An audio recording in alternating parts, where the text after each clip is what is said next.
400 kV, 400 kV.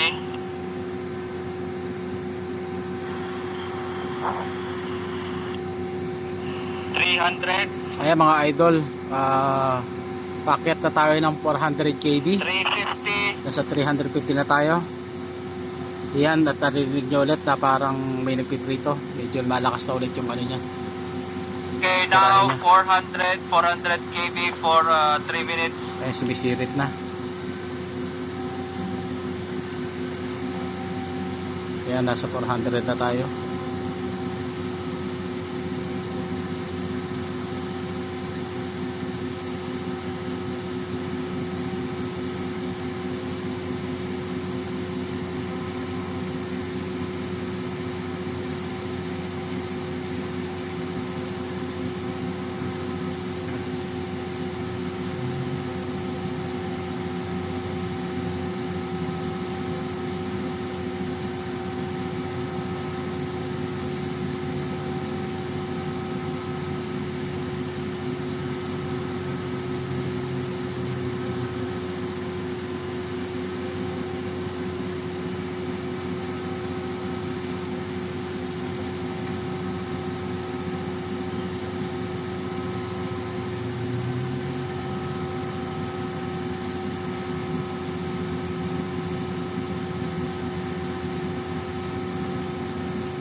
Okay, 15 seconds.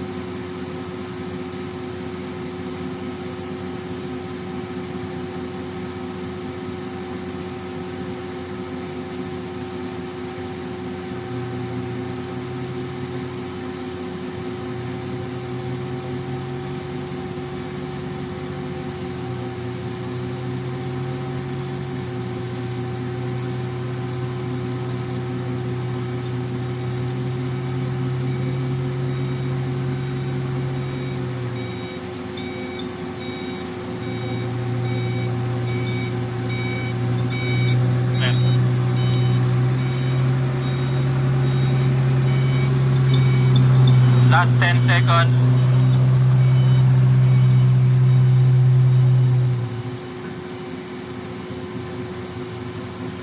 Okay, going up to 515 kV, 515 kV for 1 minute. Ayan, bali akyat na tayo sa 515 kV. 450, Ayan, kung narinig nyo mga idol ay lumalakas na naman yung ukong. 500. Parang tunay nga nakakatakot yan. Masyadong mataas na yan. Okay, Ayan. now 515 kV Ayan, for 1 515 minute. kV for 1 minute. Okay. Ulit.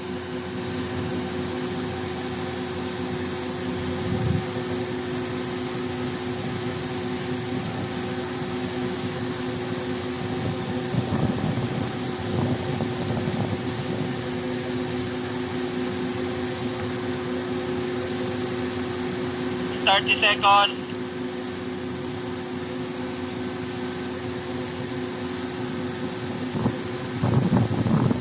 Twenty seconds.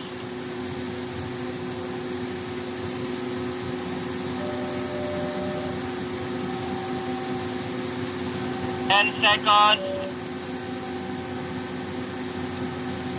5, 4, 3, 2, 1.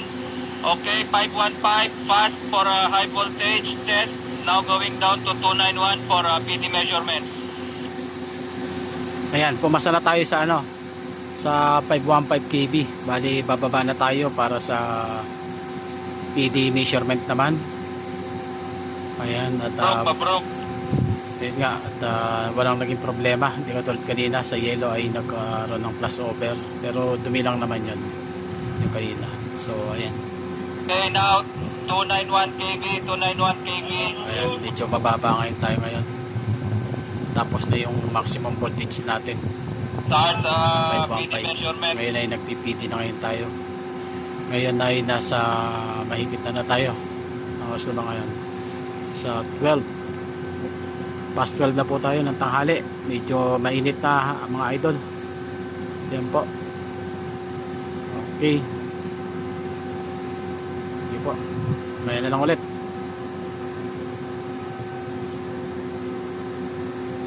Yan po.